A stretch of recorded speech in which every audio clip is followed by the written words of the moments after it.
কি হয়েছে? বাবার নাই। আসসালামু আলাইকুম। আমি জনাব মোহাম্মদ ওবায়দুল হক সাহেবের বড় সন্তান এনামুল হক। আমার আব্বা এই এলাকার স্থানীয় একজন বুজুর্গ ব্যক্তি ছিলেন। আমার আব্বা যদি মনের অজান্তেও কারো মনে কষ্ট দিয়ে থাকেন, তাকে আপনারা মাফ করে দেবেন, ক্ষমা করবেন। আমার আব্বার জন্য দোয়া করবেন, আমার আব্বাকে যেন আল্লাহ বেশ নসিব করেন, মাগফিরাত কামনা করবেন। তার যদি কোনো দেনা পাওনা থাকে, কারো কাছ থেকে কোনো ঋণ নিয়ে থাকেন, আমি তার বড় সন্তান, আমার সাথে যোগাযোগ করবেন।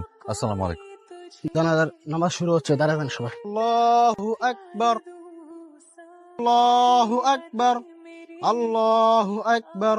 আসসালামু আলাইকুম ওয়া রাহমাতুল্লাহ, আসসালামু আলাইকুম ওয়া রাহমাতুল্লাহ।